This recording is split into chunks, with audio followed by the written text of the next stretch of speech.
travaillait au centre de recherche secret en matière de guerre bactériologique, est mort de la peste. Cela nous ramène en plein Moyen-Âge.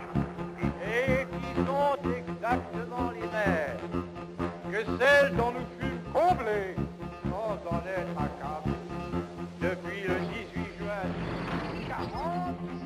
Il faut d'abord faire l'Europe et on verra ensuite à régler les problèmes des Français, car en fait, on espère vaguement qu'ils se trouveront réglés d'eux-mêmes. Comment? On ne sait pas, mais il faut avoir la foi et jouer la carte de l'Europe, toujours la même rengaine. Europe, Europe, Europe.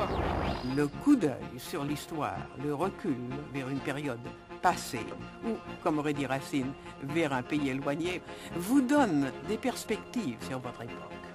Et vous permet d'y penser davantage, de voir davantage là les problèmes qui sont les mêmes et au contraire les problèmes qui diffèrent ou les solutions. Concordance des temps, Jean-Noël Jeannet. Bonjour. On est accoutumé à considérer que les historiens entrant dans la carrière consacrent leur jeune enthousiasme à des travaux approfondis sur des moments, des tensions, des intrigues spécifiques et qu'ils attendent leur maturité pour aborder à l'audace des vastes synthèses et des survols comparatistes. Or voici que David Engels, professeur d'histoire romaine à l'Université libre de Bruxelles, qui n'a pour sa part que 34 ans d'âge, infirme vaillamment cette règle puisque sa juvénile audace n'a pas hésité à nous offrir une réflexion globale sur un rapprochement inédit à 2000 ans de distance, et il le fait avec un élan et une originalité de pensée qui m'a incité à le convier ce matin. La concordance des temps qu'il développe concerne l'Union européenne en crise. Il la rapproche dans un livre intitulé significativement « Le déclin » avec celui de la République romaine tardive, épuisant son énergie au profit de l'émergence de l'Empire créé par Auguste et consolidé par ses successeurs. Dans les deux cas, David Engels discerne une crise identitaire qui lui semble de plus grandes conséquences que les difficultés économiques et même les déséquilibres institutionnels. Et il va jusqu'à tirer des conséquences de ce parallèle pour se faire, eh oui, le prophète des temps à venir, en prévoyant, en espérant peut-être, une évolution de notre continent qui pourrait, selon lui, s'organiser comme Rome dans les premiers siècles de notre ère, sous la forme de ce qu'il appelle une Europe impériale modérée. À le lire, on le suit par moments, on regimbe à d'autres, mais on est toujours stimulé, et j'espère que cela va donner quelques sels à notre conversation. Et d'abord Machiavel.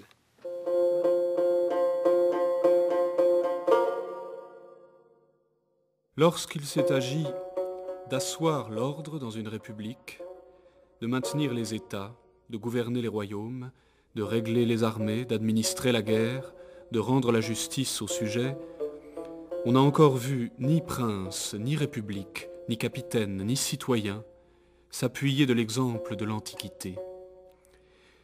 Je crois en trouver la cause moins encore dans cette faiblesse où les vices de notre éducation actuelle ont plongé le monde et dans ces maux qu'a fait à tant d'États et de villes chrétiennes une paresse orgueilleuse que dans l'ignorance du véritable esprit de l'histoire, qui nous empêche en la lisant d'en saisir le sens réel et de nourrir notre esprit de la substance qu'elle renferme. Il en résulte que ceux qui lisent se bornent au plaisir de voir passer sous leurs yeux cette foule d'événements qu'elle dépeint sans jamais songer à les imiter, jugeant cette imitation non seulement difficile mais même impossible, comme si le ciel, le soleil, les éléments, les hommes n'étaient plus les mêmes qu'autrefois et que leur cours, leur ordre et leur puissance eussent éprouvé des changements. Résolu d'arracher les hommes à cette erreur, j'ai cru nécessaire d'écrire sur chacun des livres de Tite-Live que l'injure du temps a épargnés tout ce qu'en comparant les événements anciens et les modernes, je jugerais propre à en faciliter l'intelligence, afin que ceux qui liraient mes discours puissent retirer de ces livres l'utilité que l'on doit rechercher dans l'étude de l'histoire. Machiavel, discours sur la première décade de Tite-Live. David Engels, bonjour. Bonjour et merci pour l'invitation. Je me réjouis de vous voir en face de moi à propos de ce livre qui offre une comparaison très inédite. On a souvent lu des réflexions sur le rapprochement possible entre la chute de l'Empire romain sous les coups des barbares et d'autre part l'éventuel déclin de l'Empire américain contemporain, Rome-Washington. Mais à ma connaissance, personne n'avait eu cette idée qui est la vôtre de faire cette comparaison, cette analogie entre la fin de la République romaine, c'est-à-dire au 1er siècle avant Jésus-Christ, et d'autre part les difficultés actuelles de l'Union européenne. Ce qui m'étonne, c'est que dans votre livre, vous dites que le monde des historiens rechigne à faire ce type de comparaison. Ce n'est pas l'impression que nous avons à ce micro. Nombreux sont nos collègues qui viennent volontiers pour s'y adonner. Alors comment expliquer cela, ce contraste ?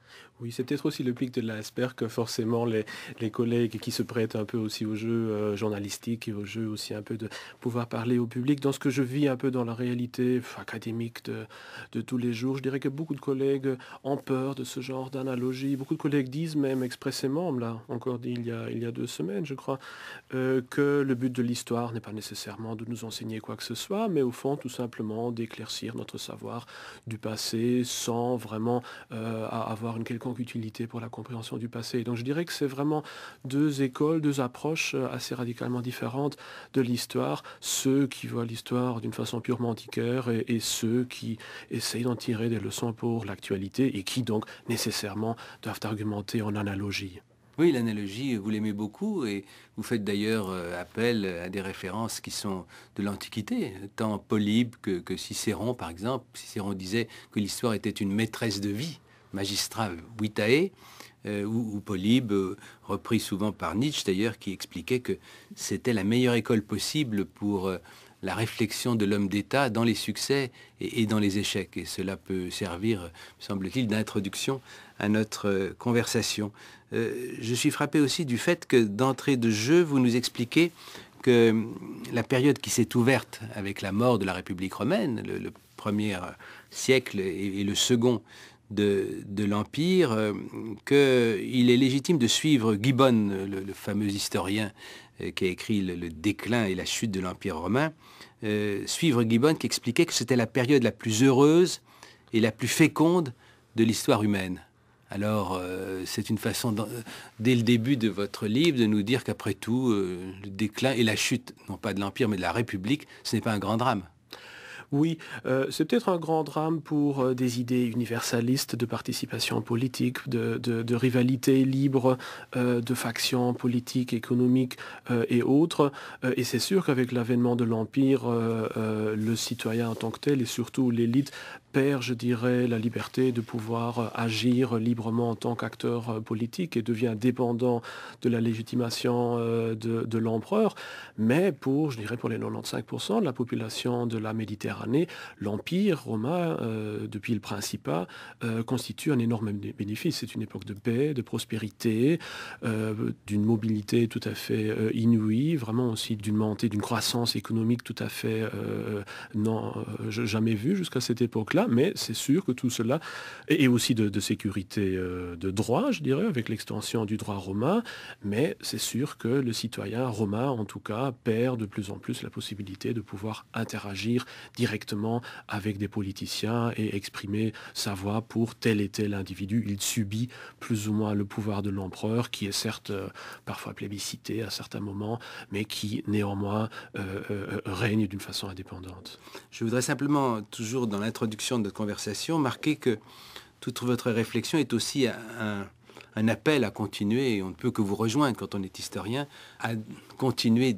d'étudier de près le grec et le latin comme fondamentaux. Je pense que depuis les Champs-Élysées, Jacqueline de Romilly et Jean-Pierre Vernant doivent vous saluer avec affection. On peut citer, après vous, Paul Valéry qui disait « Partout où les noms de César, de Gaius, de Trajan et de Virgile, partout où les noms de Moïse et de Saint Paul, partout où les noms d'Aristote, de Platon et d'Euclide ont eu une signification et une autorité simultanée, là est l'Europe. Toute race et toute terre qui a été successivement romanisée, christianisée et soumise quant à l'esprit à la discipline des Grecs est absolument européenne. » Alors si vous le voulez bien, il convient peut-être que vous rappeliez au galop, un grand trait, que vous rappeliez ce qui s'est passé dans ce 1er siècle avant Jésus-Christ. Quelles sont les étapes de cette décadence de la République au profit de l'émergence de l'Empire, puisque c'est le sujet de notre comparaison avec l'Europe d'aujourd'hui. Tout commence au fond avec la Deuxième Guerre punique, qui voit vraiment une dévastation de l'Italie grâce aux incursions d'Hannibal et donc vraiment un début... Rome et Carthage. Tout à fait. Et qui voit vraiment une pauparisation des masses à Rome qui provoque déjà, je dirais, un clivage de plus en plus important entre l'oligarchie sénatoriale et le simple peuple qui devient de plus en plus un genre de, on pourrait même dire, de proto-prolétariat à Rome. Optimates et populares. C'est déjà une opposition binaire qui va... Oui, ça vient un peu plus tard, je dessiner. dirais, parce que c'est surtout, évidemment, sous les Gracques, dans les années 130, où là, il y a cette tentative de réforme du système agraire, du système social romain, initié par les Gracques, qui veulent donc essayer de résoudre les différentes crises, à la fois économiques, mais aussi sociales et militaires, par une redistribution des terres, et qui, ainsi, lance, au fond, un clivage qui va durer encore une centaine d'années entre optimates et populares, et grosso modo qui divise Rome en deux factions, les populaires, c'est-à-dire ce sont ceux qui essayent de faire plutôt la politique basée sur le peuple, souvent appelés démagogues, au fond, à coup de grandes réformes populaires ou populistes, et puis d'un autre côté, les optimates qui essayent plutôt de faire de la politique par les moyens conventionnels. Et donc cette crise, je dirais, entre ces deux factions s'envenime de plus en plus. On en revient rapidement aux armes, avec la lutte entre Sylla et Marius, deux autres. Marius, c'est l'homme du peuple, et Sylla, c'est celui qui allait combattre le roi Mithridate en Orient et qui a appris, il a été obligé de revenir très vite, que Marius s'efforçait de le déboulonner.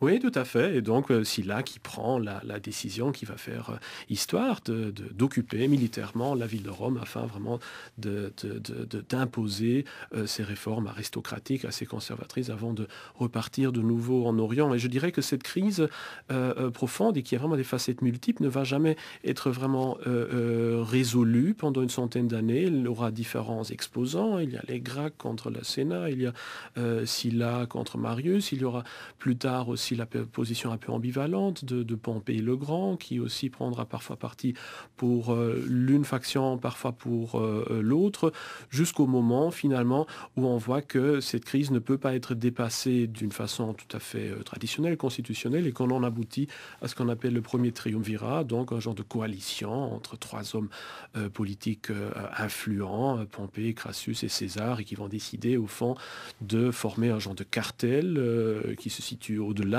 ou au-dessus plutôt, de ces deux factions politiques, et qui vont donc réglementer la vie politique d'une façon informelle pendant une dizaine d'années. Alors que jusque-là, il y avait deux consuls et non pas trois personnages. Donc on passait du binôme au trio. C'est un moment symbolique aussi d'un déclin des institutions traditionnelles. Oui, tout à fait. Même si, évidemment, le consulat continue à exister, mais en tant que, je dirais, de marionnette instituée par ce triumvirat tout à fait informel, qui, rapidement, après la mort de Crassus, va aboutir alors dans une série d'affrontements entre César et Pompée, et puis alors, dans la deuxième génération, je dirais, des héritiers des deux, c'est-à-dire Auguste qui va reprendre le flambeau, je dirais, de César, Auguste qui est le fils adoptif et le neveu de César d'un côté, et puis les républicains organisés autour des césaricides comme Brutus et Cassius d'un autre. Césaricides, c'est-à-dire ceux qui ont assassiné au Sénat Jules César. Absolument, absolument. Donc il y a pendant un certain temps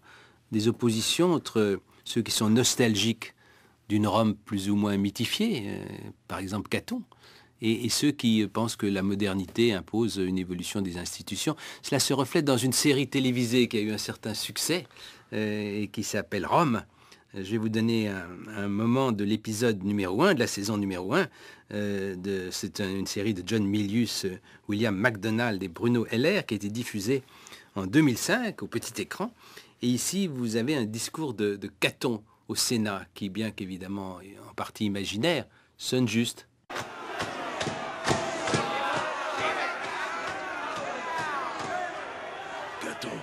Le Sénat t'écoute. Oh, Pompée le Grand, j'ai une question au sujet de ton ami et co-consul, le descendant de Vénus, Caius Julius César, Pourquoi son siège est-il vide? Pourquoi ne revient-il pas? Sa guerre illégale est terminée.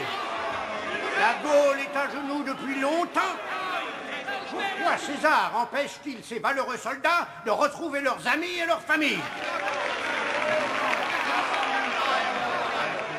8 longues années durant, César, comme un loup, s'est abreuvé du sang de la Gaule et a amassé une fortune de façon honteuse. Pourquoi?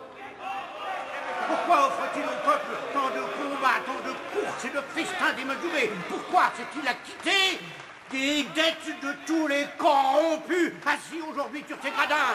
Pourquoi? Je vais vous le dire, moi.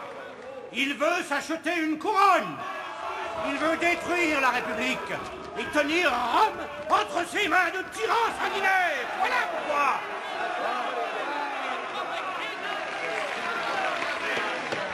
C'est pourquoi je propose que César soit dépouillé sans délai de son commandement en Gaule, que ses armées soient rappelées et qu'il soit jugé à Rome pour guerre illégale, pour vol, corruption et trahison.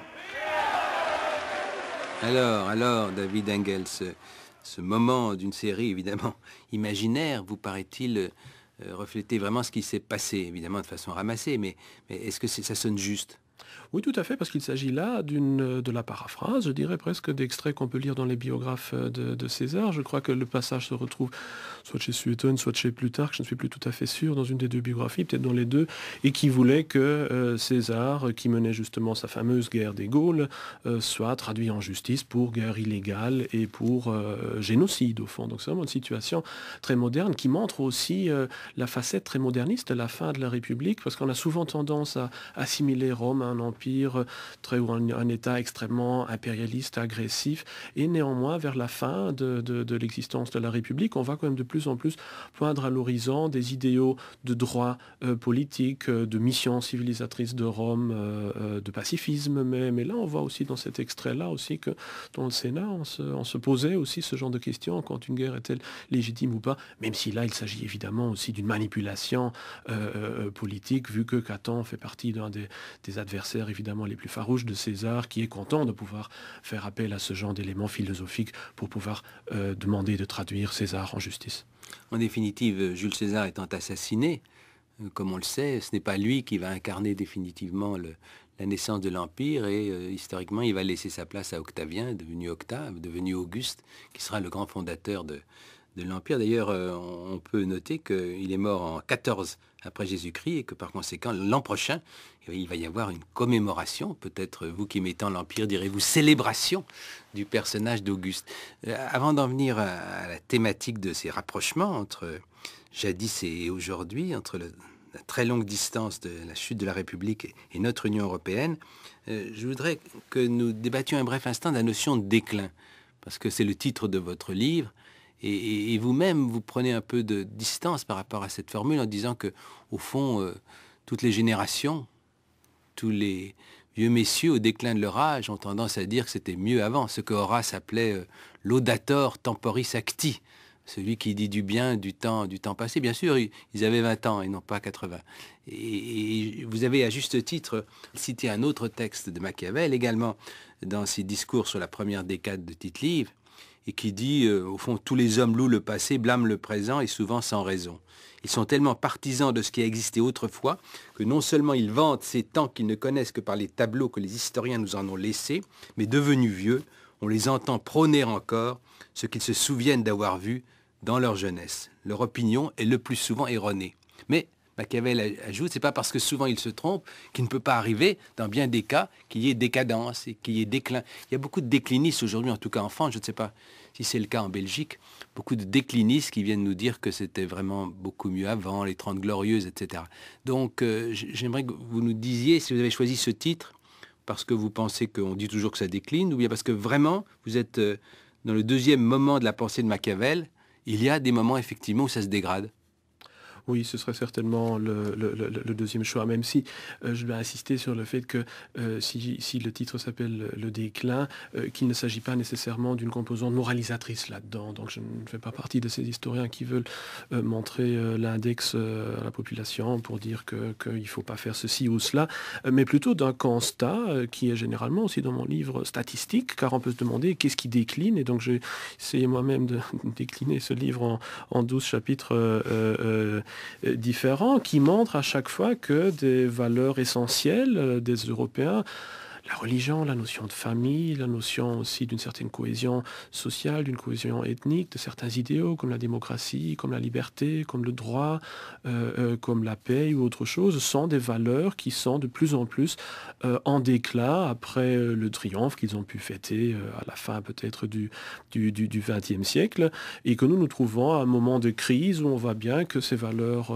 universalistes sur lesquelles est néanmoins fondée l'Union européenne se trouve dans un certain état, je dirais, de décomposition, et que... Le mot est fort. Oui, le mot est fort, mais je crains que ce soit le cas, ou en tout cas que la population l'estime telle qu'elle, comme j'essaie de le montrer avec les statistiques, et qu'on se trouve donc un peu à la croisée des chemins. Est-ce qu'on va continuer, au fond, dans cette voie-là, qui nous mènera plus ou moins à une, je dirais, une fragmentation de l'Europe, à court ou même au moins à long terme, ou est-ce qu'on essaiera de revenir à des valeurs plus passées, 19e, plus inscrits, je dirais, dans l'histoire des traditions européennes, et alors est-ce que là on imitera le modèle romain qui passe aussi de la République tardive alors à un empire beaucoup plus traditionnaliste, conservateur? Alors cette énumération constitue une sorte de sommaire de ce que nous allons pouvoir dire ensemble dans la suite de cette émission, mais pour avoir dans l'oreille quelque chose de concret sur une réaction possible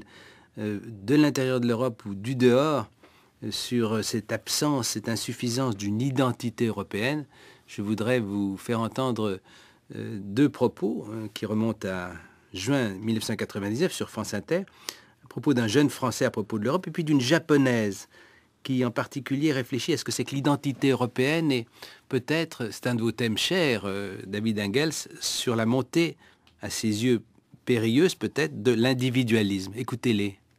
Il y a quelque chose que je regrette au niveau de l'Europe, c'est qu'il n'y a pas de symbole fort auquel s'attacher. Je sais pas, on n'a pas de... Je parle pas de mascotte, mais seulement d'une sorte de drapeau qui soit unifié, qu'il y ait quelque chose derrière, comme... On a le drapeau avec les 12 étoiles. Ouais, ça commence, mais pour l'instant, il n'y a pas vraiment grand-chose. Par exemple, t'as pas l'impression d'être européen, t'es plus français. Pour l'instant, oui, je suis plus français. C'est-à-dire, je sais qu'il y a, comme tout le monde de cette classe, qu'il y a des institutions, qu'il y a un parlement, avec des affaires louches qui se passent en ce moment. Mais à part ça, il n'y a rien d'autre. C'est plutôt une Europe de politiciens, c'est pas vraiment une Europe où moi je me sens impliqué. Mon nom est Mika et je suis japonaise. J'habite en France depuis 1986. Lorsque je compare l'Asie et l'Europe, il y a déjà l'Asie dans le groupement d'Asie, il y a l'esprit de famille, si vous voulez. Moi, je me sens quand même proche de Chinois, je me sens proche des autres pays asiatiques. Et lorsque je suis en Europe, lorsque je regarde les Européens, c'est ce que j'appelle individualiste, c'est que tous les pays sont très, très individualistes et que chaque pays pense à l'intérêt de leur pays. Et je trouve que c'est tout à fait normal. Mais ils n'ont pas d'esprit d'équipe, ils ne veulent pas tellement être regroupés. Et c'est ça qui donnera peut-être la difficulté de faire l'Europe. Alors, qu'en pensez-vous? Est-ce que cette japonaise, au fond, pourrait, sans le savoir, qualifier une évolution de la République romaine vers son déclin, sa suppression au profit d'un empire? Oui, les analogies semblent très frappantes, même si c'est un peu cocasse aussi de la part de la japonaise de critiquer au fond le manque de cohésion entre États européens, alors que je suppose qu'une fédération future entre le Japon et la Chine semble assez difficile à imaginer. Mais ce qui me semble surtout intéressant, c'est l'impression du jeune homme qui parlait d'un manque de symboles forts pour l'Europe, parce que bon, on entendait dans l'arrière-fond qu'il y avait quand même l'euro, qu'il y avait quand même le drapeau, autre chose, mais je crois qu'il a mis vraiment le doigt dans quelque chose sur quelque chose de très important, c'est qu'on n'arrive pas à s'identifier à cette Europe sous sa facette de l'Union européenne, parce que les valeurs défendues par cette Union européenne sont des valeurs purement universaliste qui pourrait être défendu tel quel aussi par les Nations Unies, au fond, et qui en peu, je dirais, de spécificité culturelle européenne. Et je crois que c'est ça que les gens sentent implicitement et qui leur fait savoir, mais à quoi sert, au fond, cette Europe s'il ne fait que défendre des valeurs qui sont tellement vastes, tellement larges, qu'au fond, tout le monde pourrait y adhérer, même en dehors de l'Europe. Mais vous insistez beaucoup sur la montée de l'individualisme et en vous lisant, je me suis dit qu'on aurait peut-être pu dire la même chose à la fin du 19e siècle. C'est un thème qui parcourt les débats entre les écrivains, les politiques,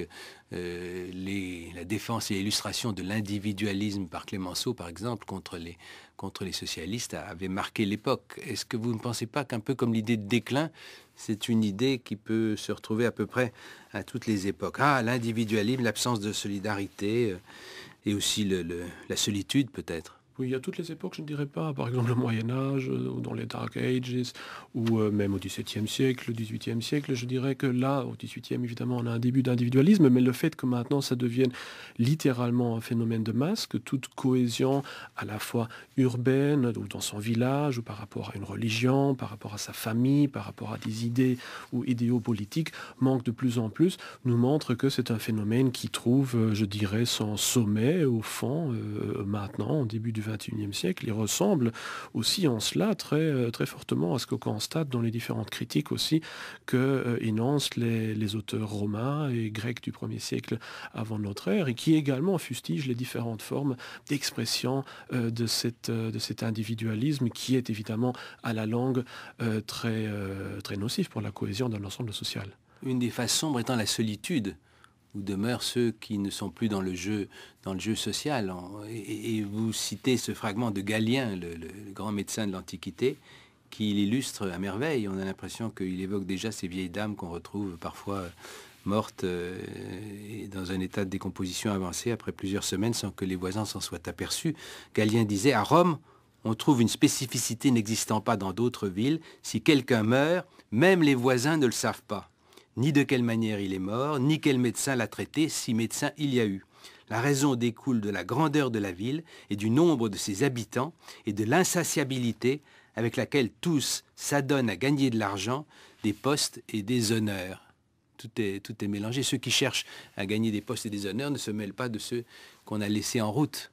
Et c'est vrai que là, la comparaison est tout à fait saisissante, non ? Oui, absolument. Et évidemment, Galien était un peu plus tardif, mais des critiques de ce style-là peuvent déjà se retrouver chez Cicéron, qui au fond, est pour nous vraiment un témoignage d'un homme totalement moderne. Il suffit de lire ses lettres, il suffit de lire ses plaintes, aussi l'expression qu'il donne à son sentiment de solitude, d'être perdu, autre chose, pour voir que vraiment, à la fin de la République, on est dans une société d'hommes et de femmes essentiellement seuls, essentiellement individualistes, qui sont dans une perte de valeur, perte aussi de solidarité sociale et religieuse avec le reste de leur environnement, qui se battent entre eux pour leur profit matériel individuel et qui, à la longue, contribuent alors à la fragmentarisation de leur État. Fragmentarisation qui, à la fin, prend donc une telle ampleur qu'on est dans presque un siècle de guerre civile et que la seule façon, au fond, de sortir de ces guerres civiles, c'est le pouvoir d'un seul, à la limite, c'est presque le sommet de l'individualisme, d'une certaine façon, un seul qui reprend le pouvoir sur tout l'ensemble social et qui fait que la grande boucle qui menait au fond de la monarchie archaïque jusqu'à Auguste se ferme et qu'on revient alors à une société de nouveau très archaïque, orientée sur le pouvoir d'un seul, où néanmoins toute la société en tant que telle retrouve sa cohésion dans l'adhésion à ce compromis impérial. En vous lisant, j'ai pensé à Gustave Le Bon, qui, au début du XXe siècle, parlait de l'âge des foules. Dès qu'au fond, tout ça n'était pas organique et que cette quantité de gens juxtaposés et non pas coagulés posait un problème pour la démocratie. On trouve un peu d'ailleurs l'écho d'une certaine nostalgie de l'Ancien Régime dans ce propos. Et vous citez Salluste, qui parle d'une multitude imprégnée en premier lieu d'habitudes mauvaises, divisée ensuite par la différence des professions et des modes d'existence, sans cohésion d'aucune sorte, et qui lui paraît, dit-il, peu apte à gouverner l'État. Alors Salluste, c'est de quel moment écrit-il ? Salluste est un contemporain direct de César, donc il écrit ses ouvrages juste avant et surtout après l'assassinat de César en 44. À peu près 40 avant Jésus-Christ. Oui, c'est ça, tout à fait. Donc là, il y a pour vous des rebonds, et vous allez même jusqu'à rattaché au même sujet l'idée de famille recomposée, comme si le nombre des divorces qui frappe évidemment à la période de la fin de la République romaine et qui s'est beaucoup développé aujourd'hui en Europe, si tout cela faisait également écho. Oui, tout à fait. Là aussi, il y a vraiment une analogie très, très claire entre l'ancienne façon de vivre des Romains, où le divorce était presque inconnu, et le fait que vers la fin de la République, ça devient quelque chose de totalement courant. On critique même les grandes dames de la noblesse qui changent de mari chaque année, plus ou moins. Donc c'est évidemment une exagération, mais on peut seulement penser à Pompée, qui s'est marié, si je me souviens bien, 8 fois. Donc vraiment là, là, en vous lisant, j'ai l'impression qu'il y a un peu un jugement moral quand même implicite chez vous. Vous rejoignez Sénèque, qui était vraiment un des plus grands moralistes que l'humanité ait compté, et qui disait, y a-t-il aujourd'hui, Sénèque, ça nous ramène à la période de Néron, c'est-à-dire en gros les premières décennies de l'Empire, y a-t-il eu aujourd'hui femmes qui rougissent d'être répudiées depuis que de grandes dames de l'aristocratie comptent leurs années non pas par le nombre des consuls, mais par celui de leur mari, depuis qu'elles divorcent pour se marier et se marient pour divorcer. On redoutait cette honteuse pratique tant qu'elle était rare. Maintenant que les registres publics sont remplis de divorces, on en a tant entendu parler qu'on a appris à en user. Je retrouve un peu l'écho de ceux qui critiquaient l'institution du divorce au moment du débat en 1884 en France autour de la loi Naquet, qui a autorisé, comme cela avait été brièvement le cas au moment de la Révolution, qui a autorisé le divorce. Est-ce qu'il n'y a pas chez vous implicite, l'historien, quelque chose comme un blâme éthique, parce que les familles recomposées, elles sont souvent aussi heureuses que les familles anciennes, qui étaient souvent contraintes de vivre ensemble en n'en ayant plus le goût.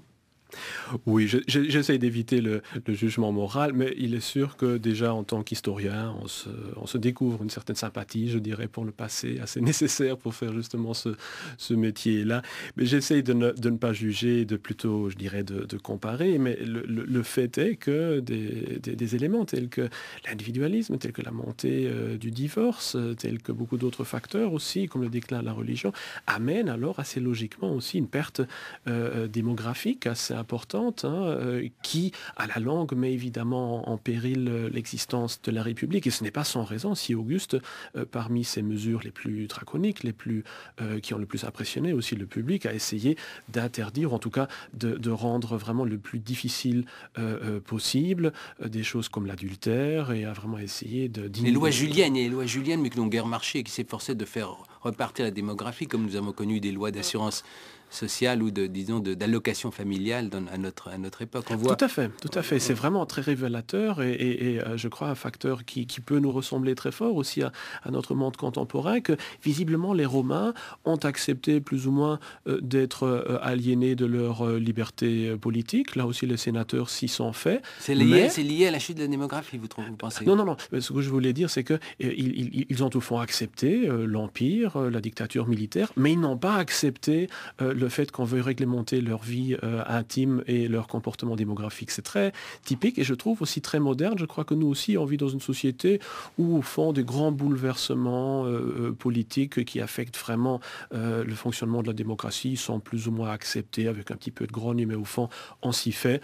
Alors que si quelque part, on voulait essayer maintenant de punir subitement l'adultère ou interdire le divorce, là, je crois que ça aurait beaucoup plus de résistance. Et donc là aussi, je trouve que c'est assez moderne de se dire... On réfléchira, je pense, au lien que vous faites entre l'évolution des mœurs et un certain déclin de la démographie, d'ailleurs beaucoup plus en Allemagne, comme vous savez, qu'en France, et d'autre part, une certaine difficulté d'inventer des institutions. Il y a un autre aspect de tout cela, et de la solitude en particulier, c'est l'arrivée des jeux du cirque. Et vous faites... explicitement un rapprochement avec la télévision, avec la télé-réalité, un rapprochement qui fera réfléchir aussi, même s'il n'attire pas complètement l'adhésion, compte tenu de la différence de nature. La télé-réalité, on est chez soi, le jeu du cirque, on se retrouve, c'est plutôt d'ailleurs le football. Écoutez cet extrait du film Ben-Hur de William Wyler, 1959. C'est après un roman des années 1880 de Wallace. C'est un livre et un film qui montre la course de chars, les jeux. Combien veux-tu parier? Oui, qu'il annonce sa mise. Je risquerais 1000 deniers. 2000 sur mes salaires. 4 000 pour moi. Moi, 2000. N'allons pas trop. Nous savons que tu as de bons chevaux. Mais qui va les conduire? Le prince de Hur. Ben Hur. Le prince de Hur? On l'a envoyé aux galères il y a des années. Il en est revenu? Honorons ceux qui vont courir pour nous aujourd'hui. Ils sont venus ici d'Alexandrie, de Messine, de Carthage, de Chypre, de Corinthe, d'Athènes, de Phrygie et de Judée. Pour le meilleur d'entre eux, le laurier de la victoire. La course commence. On est sensible, évidemment, dans cet extrait de Ben Hur, à l'évocation de toutes ces nationalités qui se retrouvent à l'occasion des Jeux. Ça évoque un peu, d'ailleurs, le mercato des footballeurs d'aujourd'hui. Est-ce que cette tendance à la xénophobie, qu'on relève aussi à cette époque de la fin de la République, ce refus, cette inquiétude, vous paraît un des thèmes qui peut rapprocher d'aujourd'hui? Je pense par exemple à ce propos de Denis d'Halicarnasse, qui écrit... Denis d'Halicarnasse, vous le situez chronologiquement? C'est un contemporain d'Auguste. Alors il écrit « La plupart des gens de bien qui voient à Rome ces infâmes chapeaux des esclaves affranchis ne peuvent s'empêcher de faire éclater leur indignation. N'est-ce pas en effet une chose indigne qu'une ville si célèbre et qui prétend donner la loi à tout l'univers reçoive ces malheureux au nombre de ses citoyens ?» Il n'y a plus heureusement d'esclaves affranchis, mais il y a souvent l'arrivée du tiers-monde qui suscite aussi ce genre de rejet et de refus. Le rapprochement vous paraît marqué? Oui, absolument. D'ailleurs, l'affranchissement est évidemment une des façons par lesquelles des étrangers arrivaient à Rome et obtenaient le droit de citoyenneté. Mais il y avait aussi une véritable immigration de masse aussi, de gens venant de l'Orient, venant du Nord, venant du Sud, à Rome, pour y profiter à la fois des allocations sociales, donc des distributions de pain, au fond, de céréales, à la population, et qui faisait en sorte que la ville de Rome devenait de plus en plus multiculturelle, et vu que les Romains de vraie souche avaient une natalité tout à fait baissante et qui est vraiment déplorée aussi par les contemporains, on voit que Rome, tout comme beaucoup d'autres villes aussi de Méditerranée, à cette époque-là, devenait une ville tout à fait multiculturelle, cosmopolite. La référence ne serait pas plutôt New York aujourd'hui ?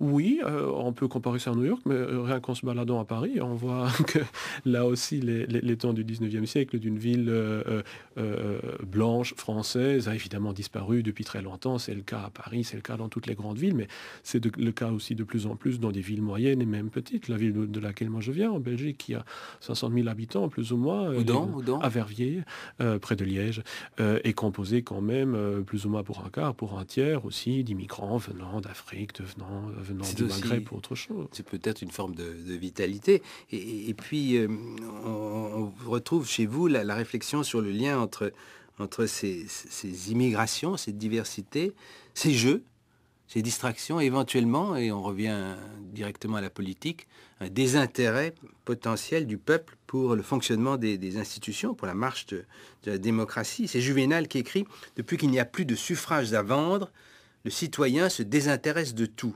Lui qui jadis disposa du commandement des faisceaux, des légions, enfin de tout, il n'a plus d'ambition, il n'éprouve plus qu'un double désir passionné du pain et des jeux. Panem et circenses. » Tout ça, ce rapprochement, quand même, me paraît marqué chez vous par un pessimisme latent et que, pour ma part, je ne rejoindrai pas tout à fait.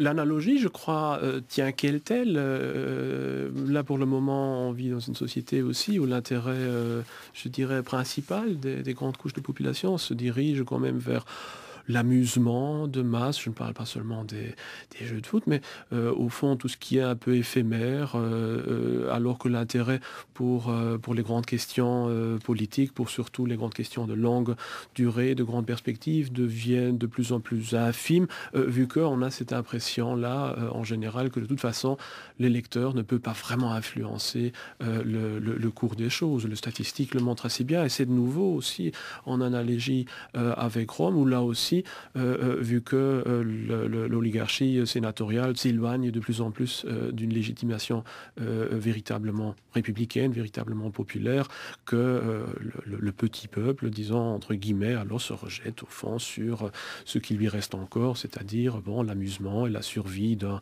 jour à l'autre. Et là, vous renvoyez non sans quelques motif sérieux à ce qu'on peut savoir du désintérêt des électeurs à l'égard du choix des parlementaires, par exemple, au moment des élections. Il y en aura très prochainement en Europe, une sorte de scepticisme, en effet, que les sondages montrent grandissant envers la capacité de peser sur ce qui se fait à Bruxelles. D'ailleurs, plus à Bruxelles que dans chacune des nations en particulier. Oui, même si la différence entre les deux n'est pas tellement marquée aussi dans les statistiques. Mais c'est sûr qu'on a encore un peu plus confiance en le pouvoir des différents gouvernements nationaux de changer les choses qu'en l'Europe. Mais la différence entre les deux est assez infime.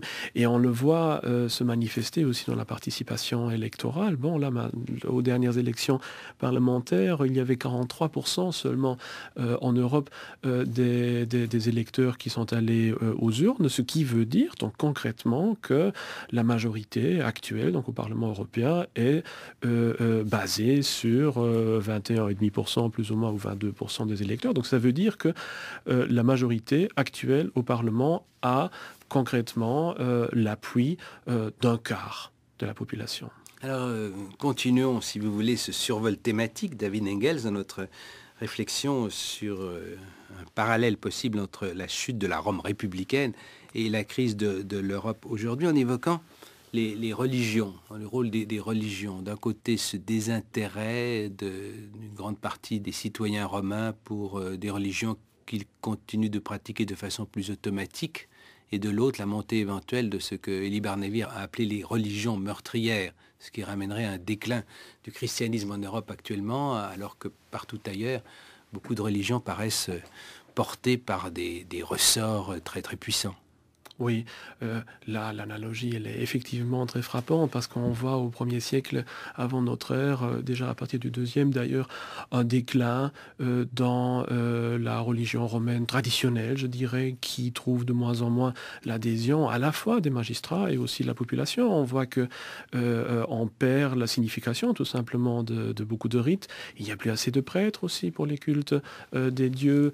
Il y a un scepticisme et même une manipulation aussi politique qui devient de plus en plus marqué.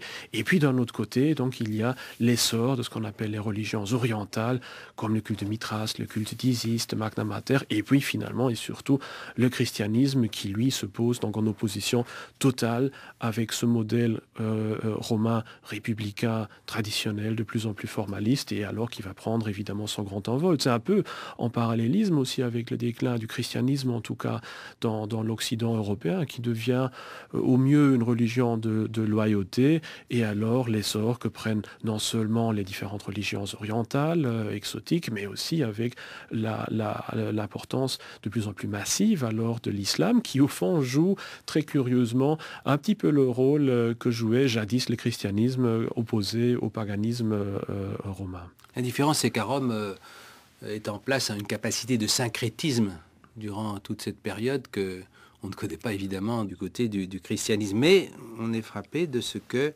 dès ce moment-là, un certain nombre d'écrivains, de ceux qui interviennent dans le débat public, s'inquiètent de la chute de la religion. Oui, oui. Et vous mentionniez tantôt aussi le pouvoir de syncrétisme dans la religion romaine traditionnelle. C'est certes vrai, mais on voit aussi que ce syncrétisme se heurte quand même à l'intolérance, au fond, du christianisme, qui lui ne veut justement pas être intégré, comme d'autres cultes l'ont été, dans cet ensemble païen. Et quelque chose de semblable est quand même aussi le cas alors avec le christianisme occidental, car là aussi, il y a quand même un syncrétisme assez massif qui s'opère avec un christianisme qui change au fur et à mesure des siècles, et qui incorpore quand même beaucoup d'éléments à la fois d'autres religions tardo-païennes, mais surtout aussi d'idéaux des Lumières, d'idéaux socialistes et autre chose. Donc là aussi, le christianisme est assez vaste, mais là aussi maintenant se heurte, je dirais, à la vitalité et surtout une attitude sans aucun compromis de religions étrangères qui se développent maintenant sur le sol européen et qui se mettent justement en opposition. Il ne s'agit plus au fond d'une lutte entre deux religions, comme jadis paganisme et christianisme, et maintenant christianisme et par exemple islam, mais plutôt entre une religion vieillie, ouverte, de plus en plus tolérante, de plus en plus vidée au fond aussi de son essor initial, et puis de jeunes religions dynamiques qui justement développent leur attrait dans l'opposition avec quelque chose jugé de vieilli et de décadent. Alors, toutes ces évolutions, David Engels, que vous évoquez, conduisent à une réflexion institutionnelles. C'est-à-dire, en somme, conduisent à se demander ce que les citoyens romains, et peut-être ceux d'aujourd'hui, attendent de l'État. Et si cette attente évolue, et si certaines valeurs déclinent au profit d'autres, par exemple la liberté au profit de la sécurité. Je voudrais vous faire entendre un extrait du discours inaugural de Simone Veil, le 17 juillet 1979. Elle vient d'être élue présidente de l'Assemblée européenne après les premières élections au suffrage universel. Et voilà la manière dont elle s'exprime lors de la première session du Parlement. La novation historique que représente l'élection du Parlement européen au suffrage universel, chacun de nous, quelle que soit son appartenance politique, a conscience qu'elle se produit précisément à un moment crucial pour les peuples de la communauté. Tous les États membres de celle-ci sont en effet aujourd'hui confrontés à 3 défis majeurs, celui de la paix, celui de la liberté, celui du bien-être. Et il semble bien que la dimension européenne soit seule en mesure de leur permettre de relever ces défis. Le défi de la paix, tout d'abord. La situation de paix qui a prévalu en Europe constitue un bien exceptionnel, mais aucun de nous ne saurait sous-estimer sa fragilité. Est-il besoin de souligner à quel point cette situation est nouvelle dans notre Europe, dont les batailles fratricides et meurtrières ont constamment marqué l'histoire? Le second défi fondamental, c'est celui de la liberté. Sur la carte du monde, les frontières du totalitarisme se sont étendues si largement que les îlots de la liberté sont cernés par ces régimes où règne la force. Notre Europe est l'un de ces îlots. Enfin, l'Europe est soumise au grand défi du bien-être.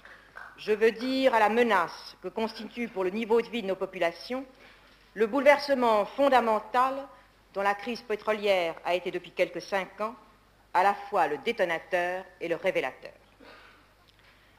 Tous les pays d'Europe sont aujourd'hui confrontés à une sorte de guerre économique qui a débouché sur le retour d'un fléau qui était oublié, le chômage, comme sur la mise en cause de la progression des niveaux de vie. Chacun attend des gouvernements et des élus, au niveau national comme au niveau européen, des garanties, des sécurités, des actions propres à rassurer. Nous étions là il y a 33 ans, David Engels, et peut-être l'équilibre de ces 3 préoccupations, la paix au dehors et peut-être aussi la paix intérieure, la sécurité, la liberté et le bien-être, l'équilibre de ces 3 préoccupations vous paraissent-elles, si je vous lis bien, avoir évolué?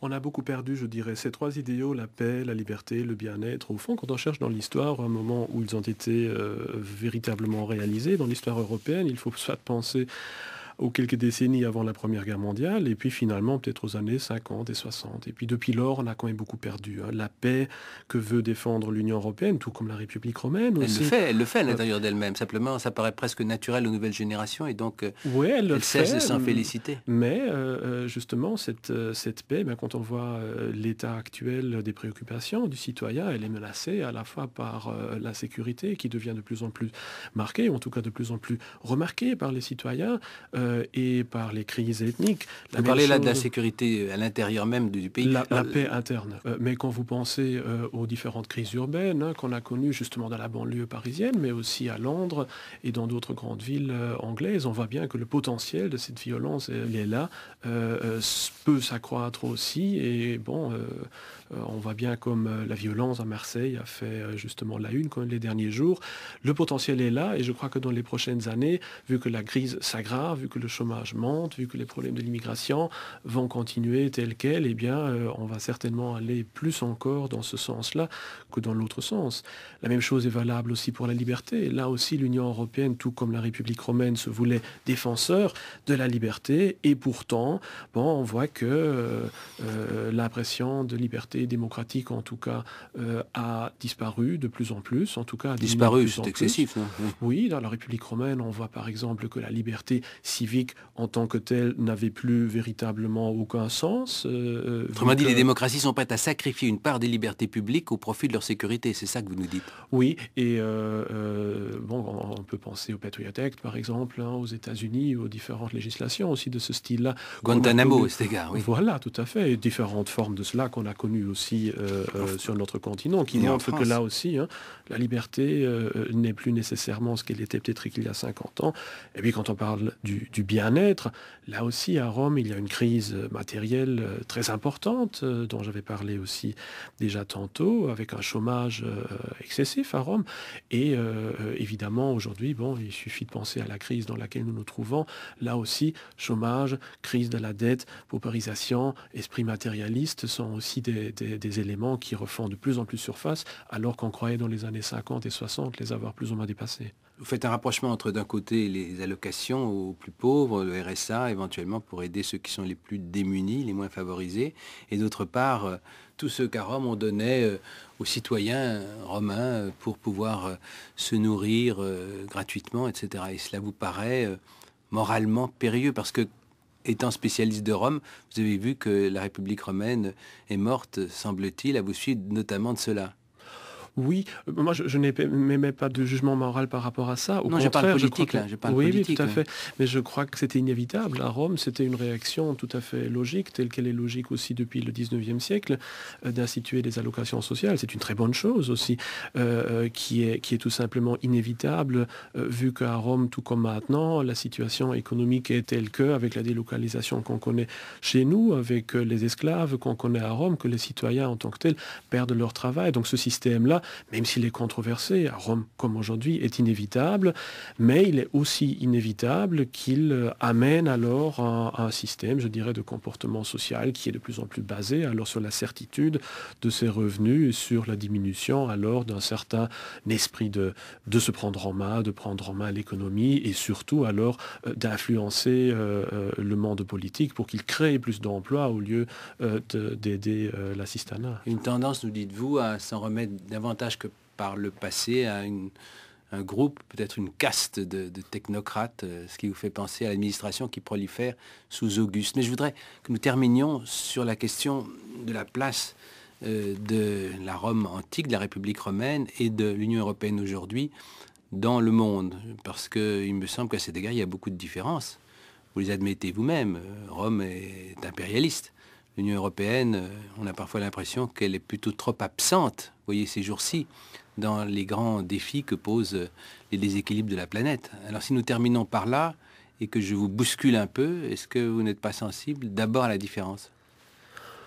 Je dirais que les différences sont évidemment là. Et dans mes analogies, je ne nie nulle part qu'il faut contextualiser les différents éléments et qu'on n'est nulle part vraiment dans une identité. Néanmoins, ce que je voudrais quand même dire, c'est que la République, au 1er siècle avant notre ère, cesse plus ou moins d'être impérialiste.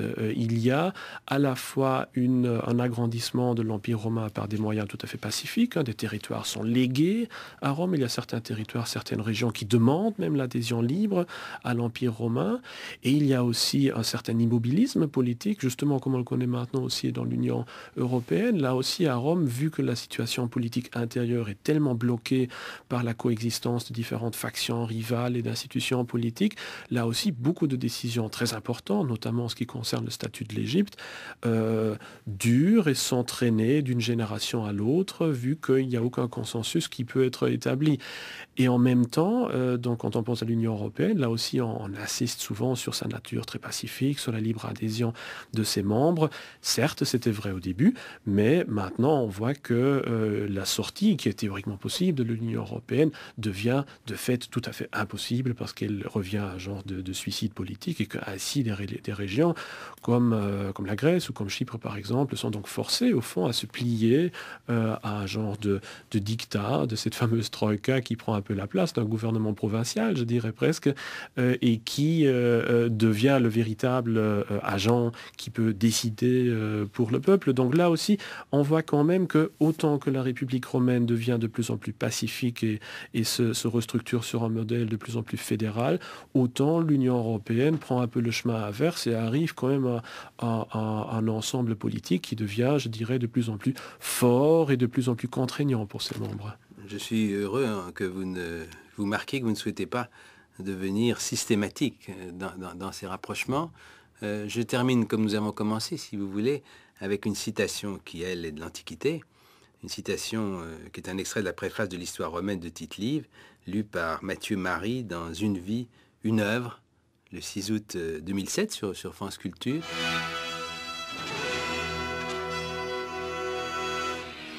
L'histoire est utile et profitable dans la mesure surtout où elle met sous les yeux du lecteur toutes sortes de situations exemplaires en les éclairant vivement pour qu'elles se gravent dans sa mémoire. Il y trouve un modèle sur lequel régler sa propre conduite et celle des affaires publiques, et aussi une mise en garde contre des projets funestes ou leurs funestes conséquences. Or, si l'amour de mon sujet ne m'égare pas, aucune nation n'a montré plus de grandeur, plus de vertu, et n'a prodigué plus d'exemples profitables que Rome. Aucune cité n'a accueilli aussi tardivement la cupidité et le vice. Aucune n'a tenu si longtemps la pauvreté et l'épargne en honneur. Oui, moins on était riche, moins on aimait l'argent. Récemment, la richesse a introduit la convoitise et l'afflux des plaisirs, ainsi que le besoin de se perdre dans le luxe et la débauche, et de tout entraîner dans sa perte. Il me semble que, pour finir, David Engels, on retrouve là le thème fréquent du « c'était mieux avant », et puis un autre thème qui nous est cher, qui me donne le goût de mettre cet extrait, cette citation en épigraphe sur notre site de notre émission, c'est-à-dire l'idée qu'il est rudement utile de faire des rapprochements entre jadis, naguère et notre présent. Oui, et c'est surtout une très belle citation pour la phrase qui vient aussi avant, qui ne vient pas d'être citée, où Tite-Live déplore le fait de vivre à une époque où Rome s'écroule littéralement sous son propre poids et le poids de l'histoire, et est à une époque donc où, comme je cite plus ou moins de mémoire Tite-Live, où Rome ne supporte ni ses maux, ni ses remèdes. Ni ses maux, donc justement cette époque de crise dont on vient de parler, dont on vient d'esquisser les analogies avec notre crise actuelle, et les remèdes, une formule aussi très ambivalente chez Tite-Live, remède donc soit un genre de retour à un système démocratique, ou alors au fond ce que je prognostique sur base de cela pour le futur, c'est-à-dire le remède impérial, c'est-à-dire d'un régime traditionnaliste, conservateur, qui essaye de mettre en adéquation à la fois la volonté plébiscitaire du peuple et aussi donc les exigences modernes d'une technocratie en bon ordre de marche. Parce que chez vous, finalement, l'historien se fait prophète, vous passez du diagnostic au pronostic.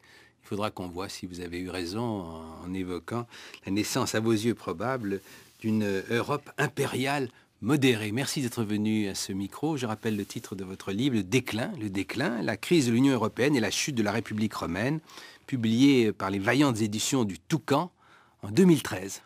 Vous retrouverez naturellement une bibliographie plus complète sur notre site avec les références des documents sonores que nous avons utilisés, et vous pourrez également écouter, réécouter et podcaster cette émission, la garder pour très longtemps, ce qui permettra de confronter dans très longtemps vos propos et vos prévisions à ce qui se sera vraiment passé. Samedi prochain, nous parlons de la France en Syrie dans la longue durée, une très longue responsabilité. Et je recevrai pour cela l'excellent spécialiste de ce Proche-Orient qu'est Jean-Pierre Filiu.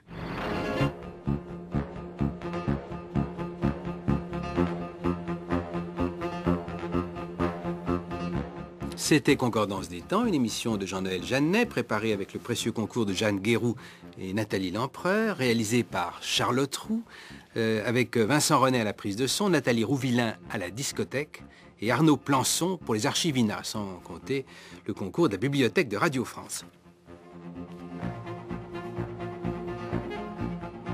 Et dans quelques instants, comme chaque samedi, vous allez retrouver Dominique Rousset pour l'économie en question.